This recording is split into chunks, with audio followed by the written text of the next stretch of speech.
Jen Phillips, Joshilyn Jackson. Thank you, Jake. Hey.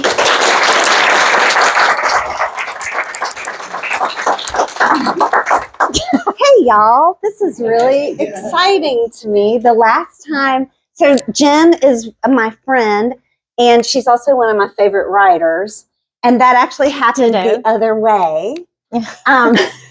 Because I read her book, Fierce Kingdom, and I fell so in love with it. At that time, I was working with Decatur Book Fest. I was like, we got to get Jen Phillips over here, and I'm going to interview her, and I'm going to invite the coolest people I know and make her go to a dinner with them. And by the time I'm done with that dinner, she will be my friend. And that's not creepy. It works just like that, too. Exactly like that. Because I loved her writing so much, I wanted to meet the person who wrote it. And people say don't meet your heroes. They will disappoint you, but it's just not true of writers. Most of the time when I've met my heroes, they've been really cool. So I'm super happy to, for the first time, have a publishing convergence. Yeah, that's true. No, the chances of our books being published on exactly the same day, that's a ridiculous narrative you just told that I'm just going to add to it, that I think on social media you said something about Fierce Kingdom, which I then saw and thought, oh my gosh, Joshilyn Jackson liked my book. I love Gods in Alabama. So nice. But I do think it works that way. That usually when you love someone's book, you're seeing something in them that you would also like in real life. Not always. I'm sure there's some jerks out there who write great books. There are, but we're not going to talk about it. Instead, why don't you tell everybody what Ruby Falls is about? So yeah, we were talking about thinking. So we might both give a little summary of like. You have this. Yeah, I want you to set it up so that. Yeah, there we go. I have a lot of preferences. I do, but it's so pretty. Is yours up too? Of course. Your water was blocking it. No, I moved it. Okay, here we go. So yeah, maybe we'll do sort of I'll give a little plot summary, and then we might go on to after this of what. I mean, I think there's always something that the book is. Real that there's the plot summary and then there's what the book is underneath actually about. Usually I think there's something in real life that has drawn you in a particular direction, but not under the surface, over the surface. Ruby Falls starts out with Ada Smith, who happens to be good friends with a woman named Ruby Lambert. And that matters because she's around when Ruby's husband Leo disappears for 17 hours in a hole in the ground and discovers a waterfall in the middle of Lookout Mountain. So the story is built around the real life discovery of Ruby Falls. Ada is fictional, but so in the story we've got Ruby Falls. It is and it's amazing. If you haven't been, very much still worth going. But it was a very bad time to open a natural wonder at the very start of the Great Depression. They find it in December 1928. So they get everything going, and in this alternate reality here, as the Depression takes hold, they decide that they, in trying to save the attraction and sell more tickets, they will invite a famous mind reader to come to the caverns who claims he can find a hidden hat pin using nothing but the power of his mind. Now, as by the time he comes, Ada has already started discovering the caverns for herself. She has found the world above ground to be a little grim, and she discovers the world underground, which opens up beautifully. So she winds up playing a role in keeping the group theoretically safe as they launch themselves into the caverns. But I don't know, I think by the fact that the little snippet here says 1 body, 5 suspects, total darkness, you might be able to tell they're not safe. So most of this book plays out in the caverns underneath Ruby Falls, the bottom level of Lookout Mountain, and follows what happens when you get this group of strangers together and what sort of things rise to the surface. It's really good. It's really good. I'm sorry, but it is. I loved it so much. My husband reads about 1 novel a year, unless it's mine. Then he'll read 2. He read Lone Women. He reads a lot of nonfiction. He read Lone Women last year. This is his novel for the year. I had an ARC. He was so into it. He's 2/3 in. He's like, no. He wouldn't let me bring it. It's March 2nd. He could fit in 2 more. He could, but I mean, he's had it since January. He's not. The mills of my husband grind slowly, but they grind exceedingly fine. Like, he reads so slowly and he remembers everything. I read so fast, and by the time I close a book, I'm left with kind of a feeling. Like, any book I remember stuff from, it's a reread for me. I gobble, and then I read slow. And I gobbled this book because she had a deadline for blurbs, and they had asked me to write one. And so I gobbled it, and then like 3 weeks ago, before you came in here to talk about it, I read it again. It holds up, man. It's a multiple read book. It's so good. All right, I'm going to talk about a little bit about Missing Sister. So Missing Sister is a story of a young woman named Penny Albright. And I mean, I think it's really more the story of her whole family. I love Penny. She has this quiet, like, iron hand and the velvet glove sort of a mother, and this very like blue collar dad who seems kind of gruff, but he's like this dog rescuer. He's just got this huge pink marshmallow heart. She has a himbo brother named Gand. And Penny and Nikki were twins. Nix, everybody called Nikki. And 5 years before the book opens, Nix dies a victim of the opioid crisis that is still ongoing in our country. And Penny is devastated. The family is gutted. She was on a trajectory. She'd gone to culinary school. She's on a trajectory to be a chef, quits her job, breaks it off with her fiance. Nix was like a hard charger and a crusader, while Penny's more like the glue that holds things together. Nix burned bright. Penny burns gently. She's just sweet until Nix dies. And then like Nix was going to like be an environmental lawyer and change the world. And Penny's like, I'm going to change the world. And so she goes and studies criminal justice. And then she goes to the police academy. She's going to be a cop because she thinks if there had been the right kind of cop when Nix was in so much trouble, maybe she would have lived. And I'm going to be that person for somebody else's Nix.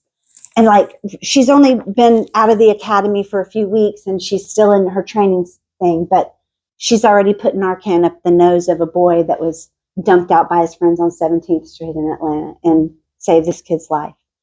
And so this is set in Kennesaw, Georgia, y'all. I don't know if you know Kennesaw, but it's like, there's a lot of P.F. Chang's. Right? There's a university. It's that kind of a place. So she's a cop in Kennesaw. So it's very surprising to her when she's called to the scene of her first murder. Kennesaw had one murder in 2025. It had none in 2024. Like that was a big year. They had a murder. So like nobody, the Kennesaw police, everybody's all head up. The campus police are trying to get in and see. And because this guy his femoral artery was cut in a mall parking lot and he bled out there. And it's a place where the kids usually go on the weekends to make out and do whatever those young people get up to. I wouldn't know. I've been 50 my whole life. So because some kids who were like really given to naughty behavior didn't wait for the weekend, they go there on a Tuesday, they find the body real fast. So she gets there and she's trying to hold it together and be professional. She's got this mentor, Delilah Williams, who she really looks up to, and this is the cop she wants to be. And she's like, I will not throw up in front of Delilah Williams. And that will not happen to me. And she gets up there and Delilah's like, okay, they were there first with a couple of other cops. The detectives weren't there yet. The coroner's office people weren't there. She's like, okay, this is a great learning opportunity. Go walk the scene and tell me what you should do if you were first on scene. So she goes up there and she's walking around the body far enough so she's not messing anything up. And she's kind of going the way so she avoids the face, it's hard until she comes to the face and she knows this man. And it's one of the 3 men she blames for Nix's death.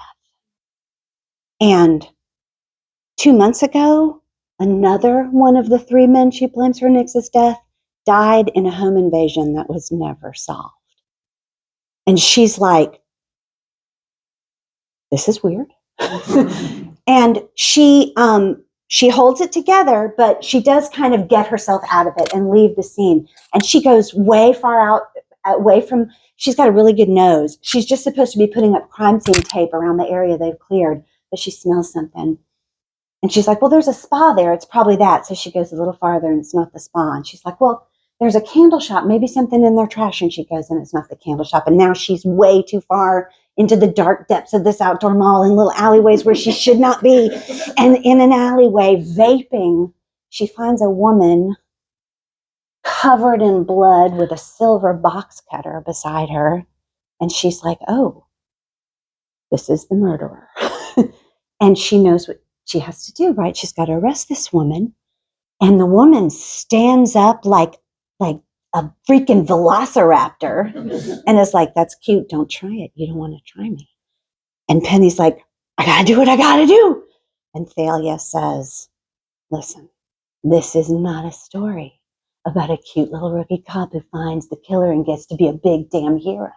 That's not this story. Penny says, well, what is this story about then? And Thalia says, sisters. Penny says, she can hear the other cops coming. Penny looks right at her and she says, and from that moment on, she is down the rabbit hole. Why is this woman that she doesn't know from Adam's Off systematically revenging the death of her sister? They were twins. Anybody Nix knew, Penny knew. Penny does not know this woman. So, and that's the story. It's Penny. That was like the first 10 pages. Yeah. And after that, it gets weird. Yeah. So that is where we start, and that is where we go with Penny trying to figure out who this woman is, trying to find her again, trying to. So why this story? Like why? So I was Joshilyn, just when we were first going back and forth about when we both read each other's books. We didn't ask you for a blurb. You just gave me one, which was so nice. Abbott told me. Yeah, did Abbott tell you that you should do one too? Abbott said that you should read this book. Oh no, that was super nice. Yeah. But no, I was just like, that was like a beautiful gift of a blurb out of nowhere. Oh, but no, it's so nice. Thank you. So yeah, I mean, so one thing I was telling Joshilyn is that I feel like often with her books, and I have a shelf full of hers, that a lot of times they're women and they're, okay, I was wrong about the ages, but a lot of times they are maybe new mothers, late 30s, early 40s, that it did not feel to me like her standard that she would write a person of this age. Yeah. And so, yeah, why this story now? I mean, to tell you the truth, it's Thalia Gray. Thalia is Batman. Thalia is a fury in the Greek sense of the word. And she has been bothering me for 15 years, and she's never fit into one of my books. I've tried to write in Thalia's voice twice before over the last 15 years. I don't want to inhabit Thalia's voice. I love her. I don't like her. She's complicated. My relationship with her is complicated. And like I always say, like, none of my characters are me. They're not me. They're all mine. But I was raised right in the South. You know, you don't say that you're mad. You say, I'm not mad. I'm just disappointed, or I'm just hurt. Or like, if it's really bad, you say, I'm just thinking. Like, disappointed is one thing, hurt is another thing. But if you get, I'm just thinking, buddy, you need to get right with the Lord, because you're in some trouble. And that's who I am. I'm nice. Penny's nice. I love Penny. I'm very comfortable inhabiting Penny. And so I needed a narrator I could inhabit whose story would intersect with Thalia's story in a way that was meaningful. And I just didn't have it until now. So I mean, I started wanting to write Thalia when I was in my 30s. So that I guess that makes sense for a reason. Because of the rage? That's the second thing. The pressed down rage? Yes. Yes. I'm so mad. And I'm finally mad enough, I think. You know, your give-a-crapper starts to break when you become a lady of a certain age. I think I'm just mad enough now. And listen. Here's the thing. I always put it, I've talked about Thalia with friends and writing partners for years. And I would say, I tried to write the Thalia book again, but I'm going to do this other book I'm really interested in because I don't want to let her in. I don't want to let her in. That was a lie. I did not want to let her out. It's true. It's true. And there's something like, if you're mad, she's very satisfying. I remember when we were watching the clips from the Eras tour, Taylor Swift's Eras tour, and she added the Tortured Poets thing where she comes out on the Roomba of vengeance. Do you know what I'm talking about? Anybody see those clips where she's like, "Rah!" And I was like, oh, it's Thalia. I don't know. Why this? Why Ada? Why Ada now? Because let me tell you, This is a totally different vibe than what you just did. it is. But let me say something about Ada first, which is like the thing that really struck me about her is like you're talking about the surface and then going under, and this book starts on the surface and then goes under, and Ada is a person who is the surface of the world because this book is taking place during the Great Depression. And Ada to me is a person who, oh, she breaks my heart, who has made do. She's made do. And she's done a good job. Like whatever little piece she got, of love or hope or joy, she made do with it. And she's real matter of fact about that. And she's real accepting of it, which just makes her come across as super brave and super strong. But it also, like, she broke my heart. Just that surface of her. And then when she goes down into the wild dark and becomes herself. It is satisfying. It is so satisfying. Yeah, for me, so Ada started because I lost 3 women in my family in the last few years. Beginning of the pandemic, my great aunt who lived up in Walker County came down like sort of descended full throttle into Alzheimer's. And so I managed her care for about 1.5 years, and she and my grandmother died within a few months of each other. I was very close to my grandmother. As I was going through the last versions of Ruby Falls, my stepmom died. And all of them, so they're sort of within this 3-year period. And I mean, my grandmother and her and great aunt, who were, if anybody read my first book, The Well and the Mine, is set in their childhood in 1931. But I mean, they had grown up during the Great Depression, but my stepmother as well. These were 3 women who were brought up very traditionally, who I think absorbed fully that their life was to get married and have kids. And that was life.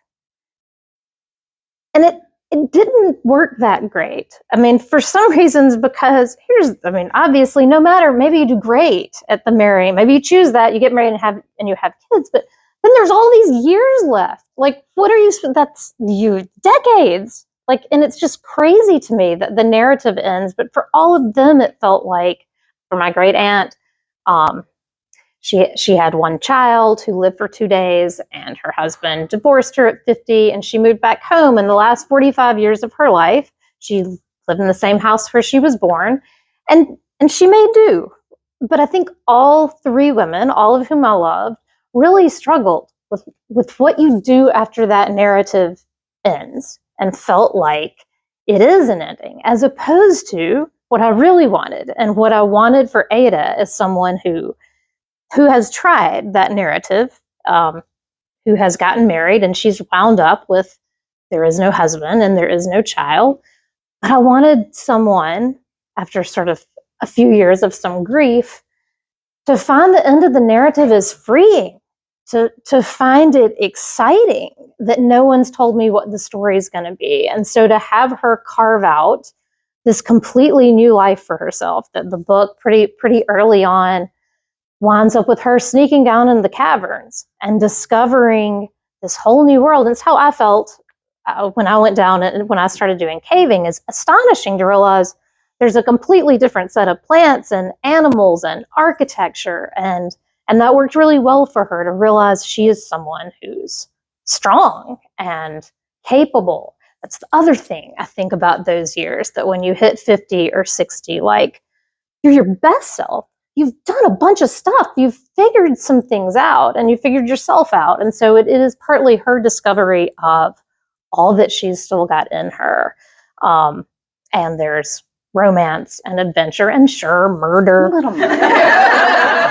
I think there's less blood than in your book for sure. But yeah, I love the idea of someone who grew up, who is living in a time where it seems like her path is pretty narrow, and who finds a way to break out of that. Do you know it's just us in Wales who have those years after the kids are gone? Just humans in Wales that the women live for years after I they didn't know can't about the whales. Isn't that cool? Yeah. And it's because of those whales who are cavers in their own right, really, if you think about it, while they're under the ocean. But that whale society works. Like, it's the grandmothers who pass on the wisdom and the knowledge, and who help the young mothers who are drowning in whale baby nonsense. We've all had human baby nonsense. We know that whale baby nonsense has to be just as taxing. But yeah, I mean, and we're, I think maybe you are, as your child enters adolescence. Right. So yeah, obviously for me to I'd like to some of it is realizing, yeah, I love writing. I plan to never stop writing. I love a lot of things. I love travel. Aside from the people in my life, the world is full of fascinating things. And I wish that the women who had come before me had also believed that or fully gotten that. But yeah, certainly my child is 14. He's nearly gone. And I will deeply miss him, and I'm not super excited about him leaving. But also, yeah, some of that is certainly, writing books is therapy. It's I always true, feel like you're working through something how much the every whales time. value menopausal whales? Like, so much. No wonder I'm so mad. Nowhere in our outline for this did we talk about whales. It's true. It's true. I'm so sorry. I like it. I do Anyway, too. so yeah, I think you're always sort of, as a writer, I think often there are themes you come back to again and again. But I think also, the page is a way for you to work through your own struggles and hopes, and to write about all the people in your life. If you do fiction, it works great because you can write about them but disguise them where nobody knows. And go ahead and kind of let out the rage, if you like. You could just go to therapy, but this is honestly cheaper. So you went to police school? I did. I went to cop school. So I never wanted, I like procedurals. I'm a Law and Order girl, and I love I used to, when I was a young woman, I got really into the Ed Bain 87th Precinct novels, which were just straight up classic procedurals. I read every single one of them. But I didn't think I would ever write that, because it just seems like you would have to read a lot of police manuals and law, and I don't want to do that. I'm not called to do that. But then I was talking to Karen Slaughter. She's a thriller writer who used to be my neighbor in Decatur. And she was like, go to cop school. I was like, I can't go to cop school. She was like, no, it's called Civilians Police Academy. Anybody can go to cop school. You can go to cop school. Did you know that? It's super all over the place? Yeah, almost every police department that has a community outreach program has cop school. And I went to the one in Kennesaw, so it was exactly they'll take you on a ride along. You get to meet police dogs. Spoiler alert, they're all good boys. You get to meet police dogs. You get to go to the morgue and see an autopsy. You get to meet forensic scientists. You get to see the room and the schedule and meet the sergeant. And you go through the police threat assessment and training videos, which means that they took us, and we went to the gun range and we shot a bunch of guns. And then they took us to the threat assessment building, which is like a warehouse. And they give you a gun. This is not a real gun, but it feels like a real gun. I'm an Army brat. I grew up around guns. This thing feels like a gun. And it has you have to do the finger to make it shoot. You have to hold it right so that the safety mechanism is triggered, and it is a gun. And so you go into this warehouse by yourself, and you're supposed to clear the area and you're supposed to like, And they're like little old ladies holding cats and stuff, and also terrorists. That's what I see on TV. no, not that's that? sort of like a Will Smith alien thing. No, it was just dark. No, And then that's you what I come to want. this room, and there's a man in the room behind a desk, and you are at this warehouse. You've been told there are people been robbing warehouses. You've been told that they're armed and they've killed one person already. And so you come into the room, and there's this man there, and the man is like, "Hey, I'm just George, and I just work here, and I'm sure after hours. This is my desk, and you've been told what to do, and you see him, and you're like, George, I need to see your hands. I need to see your hands right now, George." And George won't show his hands. He's like, "Why are you yelling at me, man? I didn't do anything. I work here." And he gets real disgruntled with you, and you're, "George, I want to see your hands right now, man." And then George reaches back and goes like this. And sometimes he has a gun, and sometimes he has a stapler. George had a stapler, and I shot him so many times. Sure. Shot him so many times. George, you made a poor decision. George should have showed me his hands. So I did not go to real police school because I felt I might not have the temperament. But it was very interesting. And also, like, I'm a theater person, and like to have that experience where you're in this, I mean, it's pretend, but it feels really real. It's dark and the person's yelling. And I mean, like to know what happens to your body. And that's, I have a little writer who lives right up here who stays calm no matter what and takes notes. And it's like, I mean, I remember, we were almost in a wreck, and my husband's amazing driving like pulled us out. We went running off the highway into the grass, and I'm like, "Ah!" And up here, this guy's like, "Scott is driving exceptionally well. Look, the car behind us has now hit that Toyota, and now he's and just like reporting the whole thing." And so it was really interesting to have this experience of what it's like to be in these adrenaline fueled situations where you have a gun, you have protocol, you have an objective, and then to be able to inhabit Penny and write about that, and to know what the forensic scientists would be doing and how things would really play out was extremely helpful. And I think there's something about the physical always. I mean, I had not gone down into a cave before. I'd gone to Ruby Falls, like just on the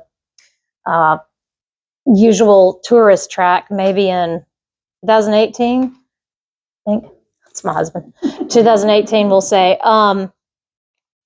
And I love the idea. Like, it just really grabbed me in terms of a setting. I don't know, character and world are always really tied and come very early in a story for me. And there's something very interesting immediately about, for one thing, just the notion of what kind of maniac sees like a 12-inch by 12-inch crack in the wall and thinks, "I'm going to crawl in there and see what might be there." Because I feel like my immediate answer is it's definitely roaches. I don't even need to go in there. Spoiler alert: no roaches in the caves down below. Like they don't live there. That's the best thing I've ever heard about caves. So if you need to go down, feel free. But yeah, I am impressed with that. Like you. I mean, I didn't crawl in a 12 by 12 foot hole, but I did.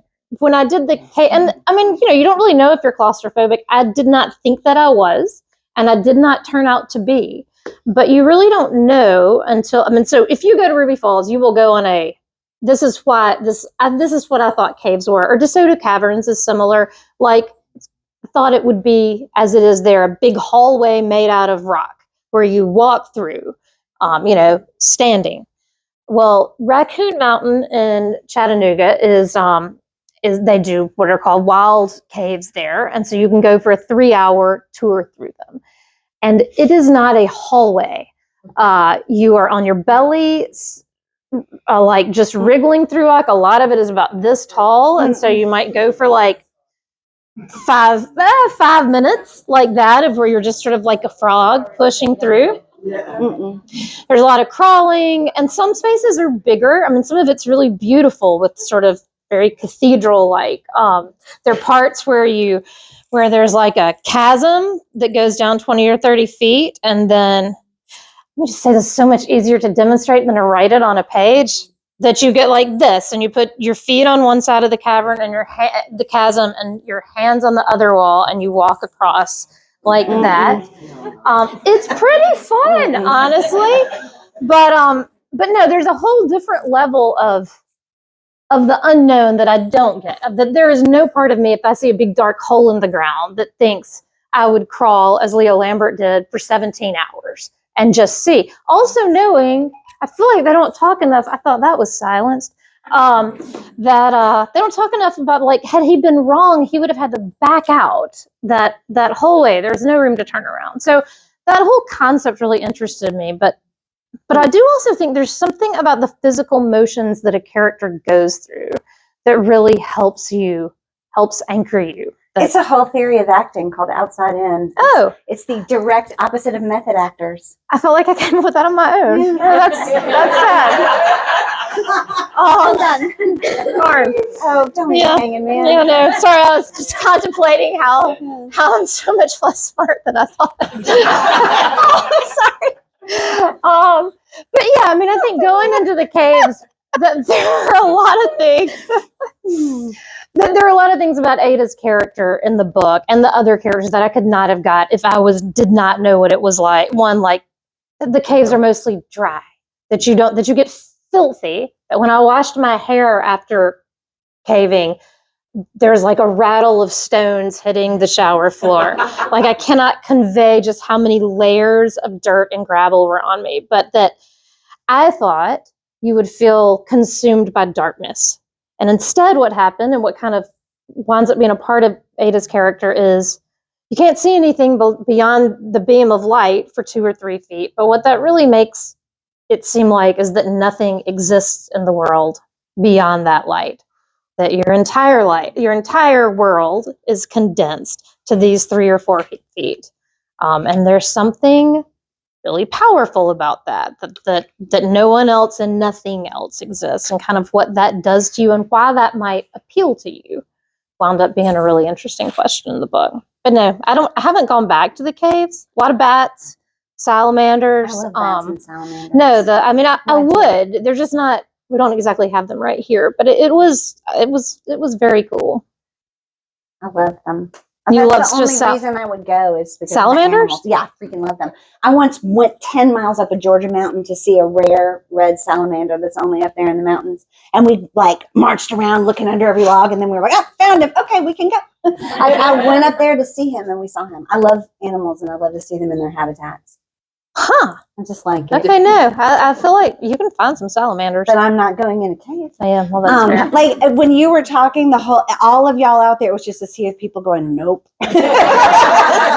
No. I'm impressed with you. All right, we're going to talk about one more thing. Mm-hmm. And then if you guys have any questions, we will do that real quick. So think about it, because we will run like rabbits. If we say, anybody have any questions, nobody says anything, we can talk a long time. Yeah, we'll go. I do like that you and I have both done our toenails to match our book covers. That's pretty great. I think I might have gotten that from you. I do it every book. It's an illness.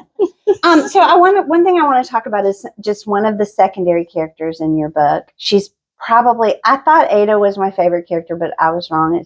I don't know how to say her name. Editha. Editha.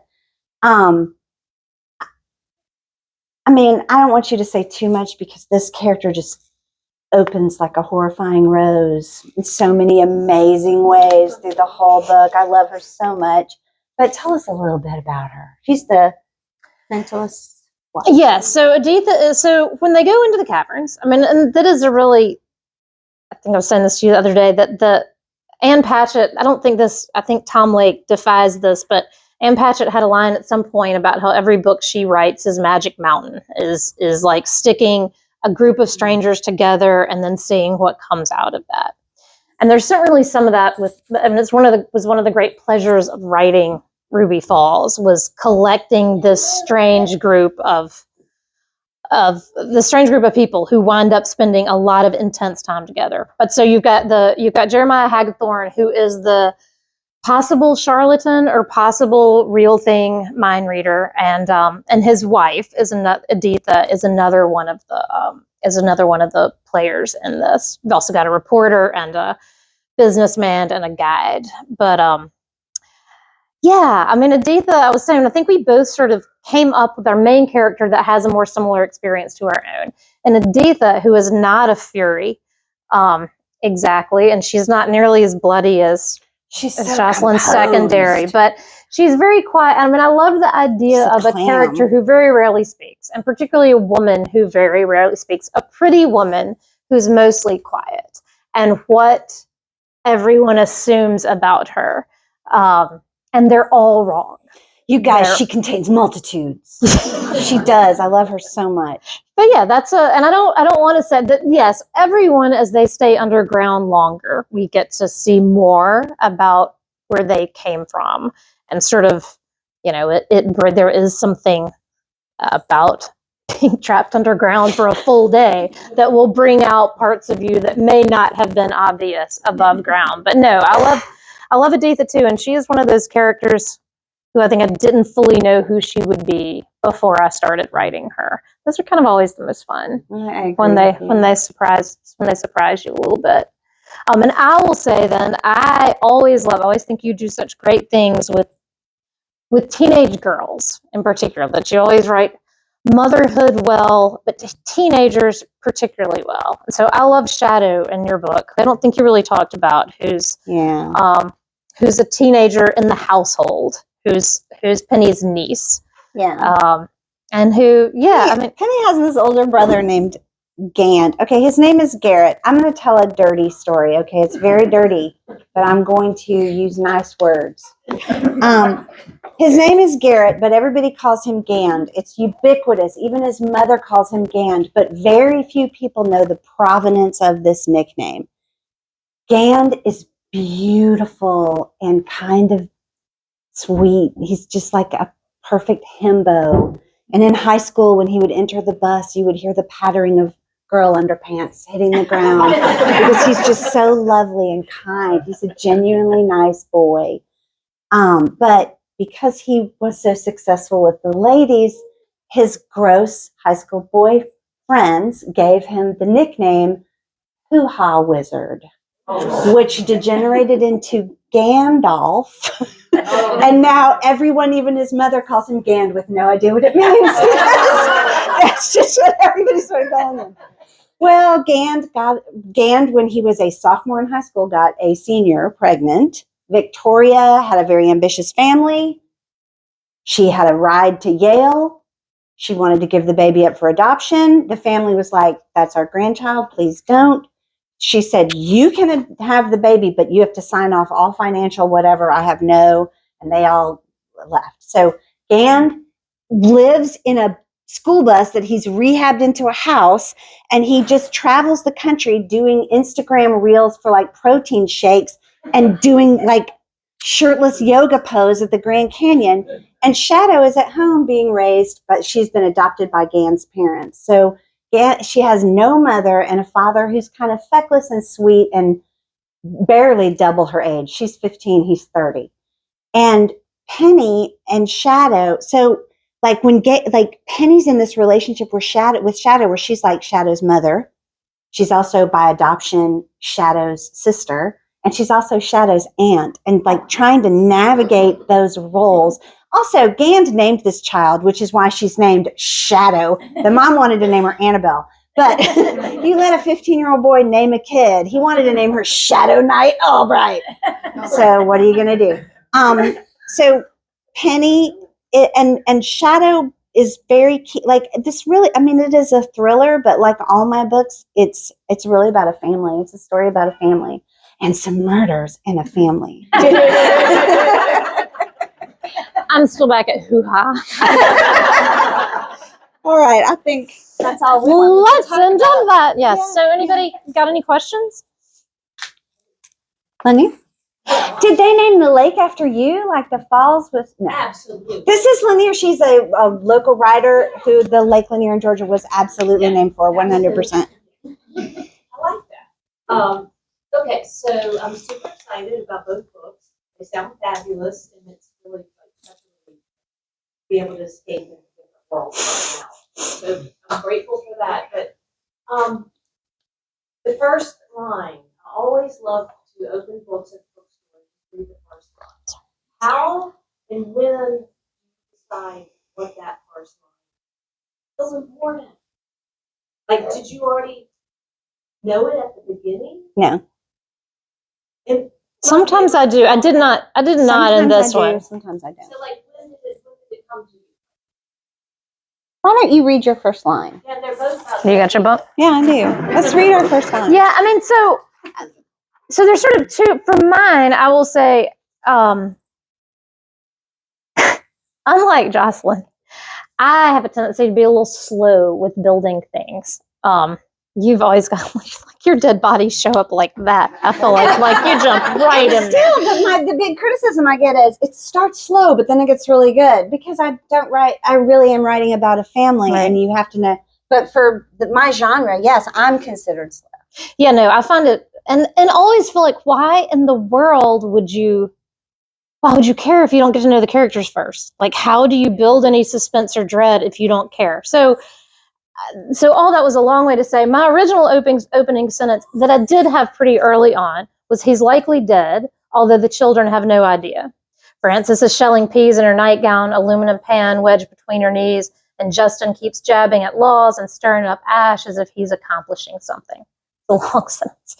I like the idea that this is when Leah Lambert has disappeared. So that I originally started in a scene where right before where they think Leo is dead, which they did in real life. He didn't tell anyone how long he was going to be gone. And then I got to thinking about how my editors always tell me to ratchet up suspense a little bit earlier. So I added a quick, like literally half a page prologue, which is of a body in the cavern. This is freaking gorgeous. Just read it. It's half a page. It's so gorgeous. Oh, Sorry. really nice. Okay, the gray. So yeah, this is the prologue. I'm gonna hold it way out here because my glasses are somewhere else. Oh, I'm sorry. I feel like our prescriptions would have to match very well. These are really Yeah, let's give it a shot. Oh gosh, they are really cute. These are awesome. All right. Okay.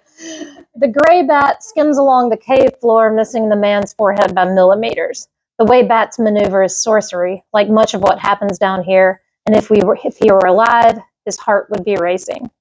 The room is pitch black. The floor is damp and wet. Not that any of that matters now. His clothes have gone stiff as his limbs. He is turning to mineral, maybe, a thought that would have struck him as funny once. Continents collided to form this mountain. At some stage, it was the floor of an ocean, and ancient sea animals are frozen in the rock, long-term residents. The walls around him are encyclopedias of eras and species and deaths, but he will not be joining the fossils. Someone is bound to come for him eventually. He is not alone. All the animals are welcoming him, bats and newts and a spider near translucent. Ants have found the bare skin of his neck, drawn by the gaping hole. The millipedes, slower but bigger, are cutting in line. He is a banquet, and if he were alive, he would be equally disturbed and pleased. He disliked wastefulness, so it's appropriate that at least the bugs are getting something out of his murder.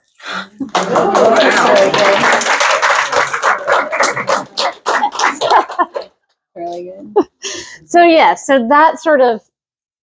that one totally changed when I decided I needed to, once I realized how late my dead body appeared, I thought I kind of needed to add a little something. Yeah. Okay, what's yours? I don't remember your first line.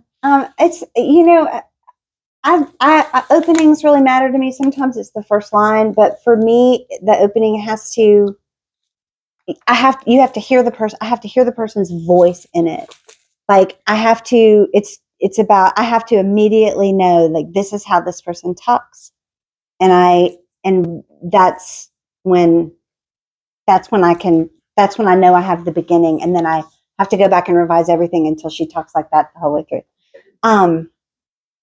From the first night I laid eyes on Thalia Gray, I knew she was a stone cold killer. Granted, she was sitting on a back alley stoop at 2 a.m, soaked in gore from the waist down, with a wet red box cutter beside her. The blood was so fresh it was still tacky in places. Plus, I'd just walked off a murder scene. It would be fair to say, Penny, this is not some big intuitive leap.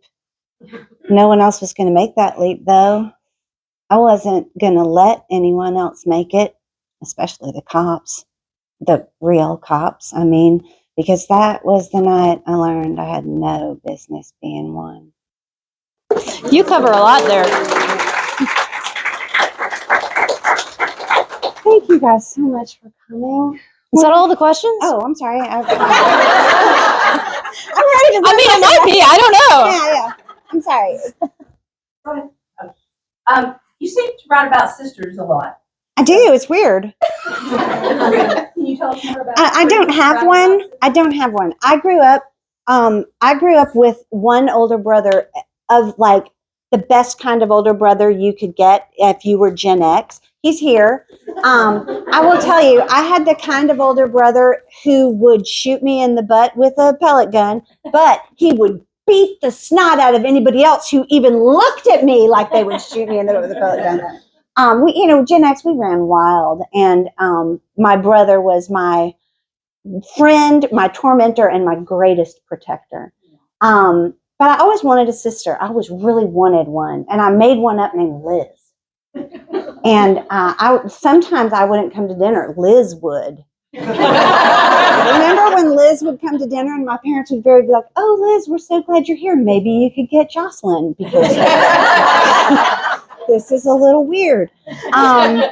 Yeah, and so I spent a lot of time having imaginary friends long past the years where it's socially acceptable, and I always wanted a sister, so I've thought about it a lot. And I had some truly viperous aunts that should have taught me better than to want one, but I did not.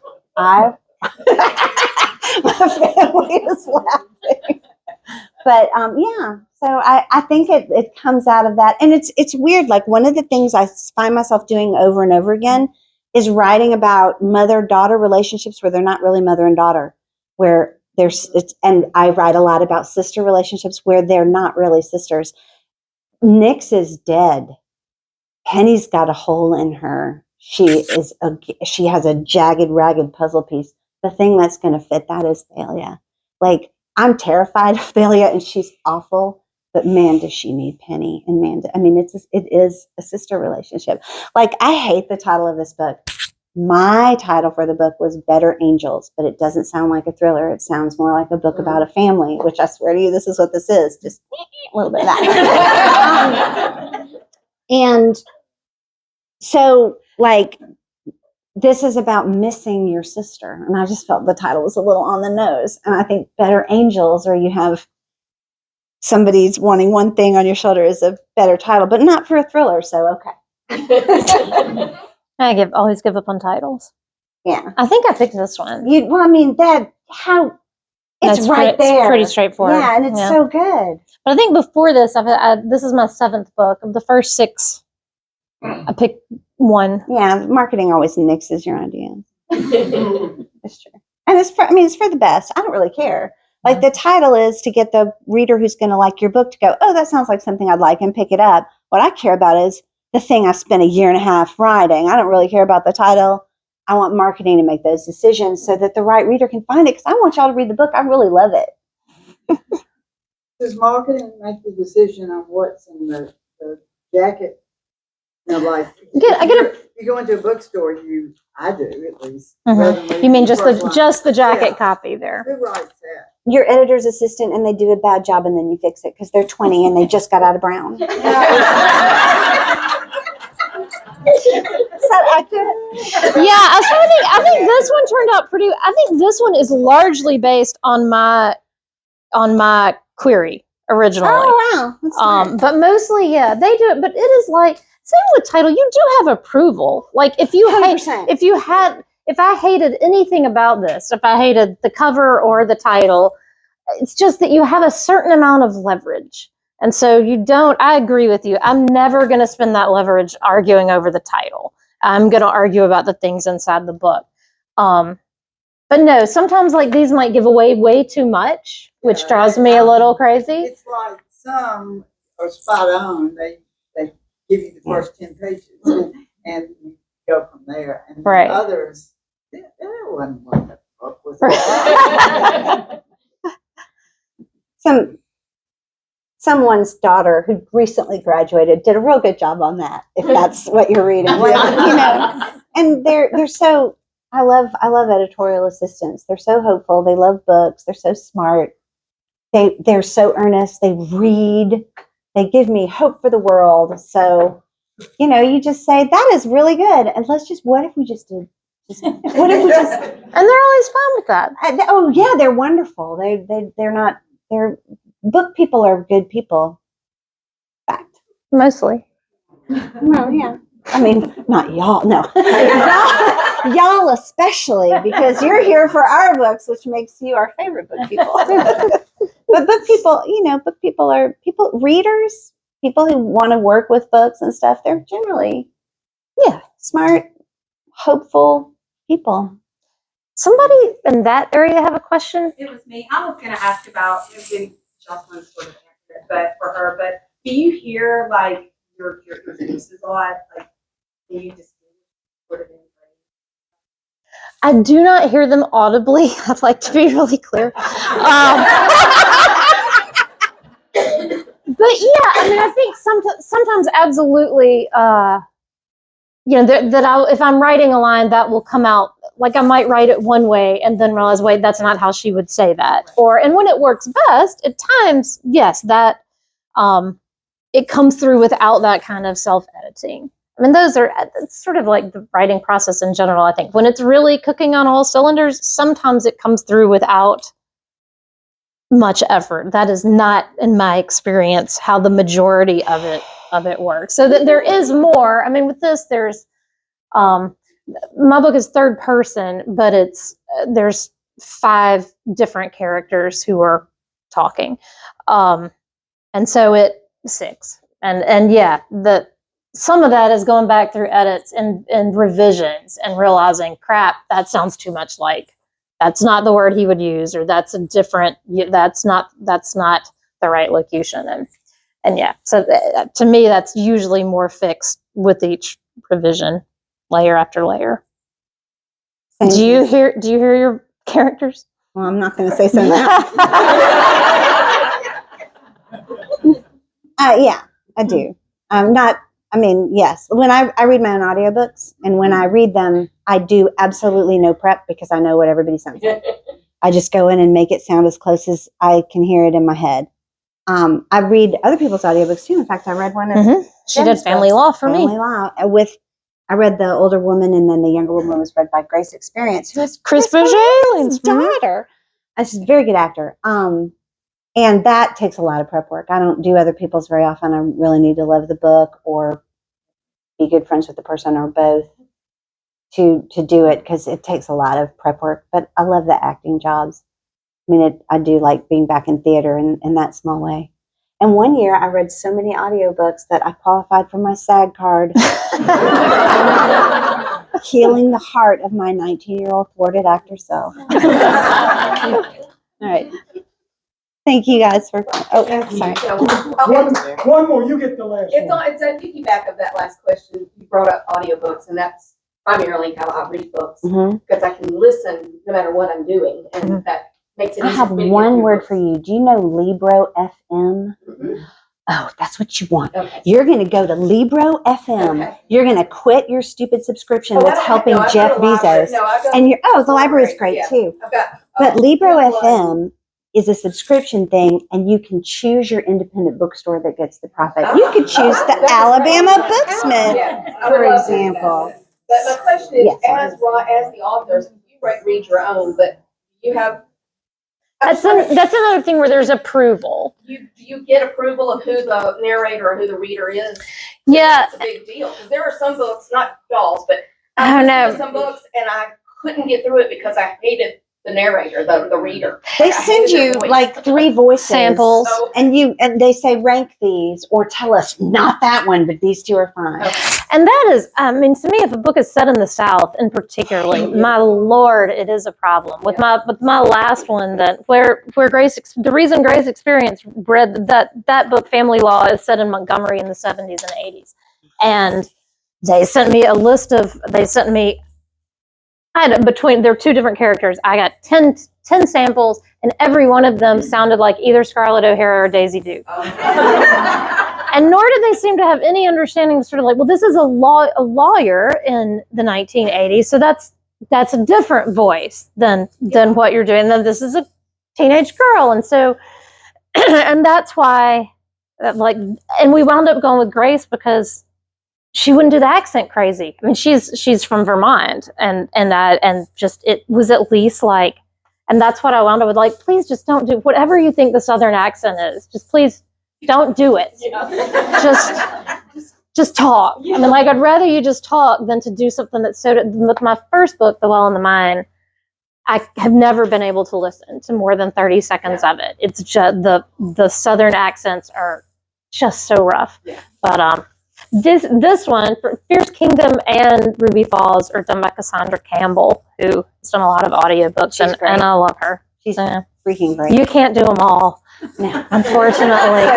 Well, I mean, she's so good. She's really good. So yeah, no, I've loved the last. I learned something from the first one, and now, yes, I am much quicker to say, like, this isn't working. So did everybody have a good time?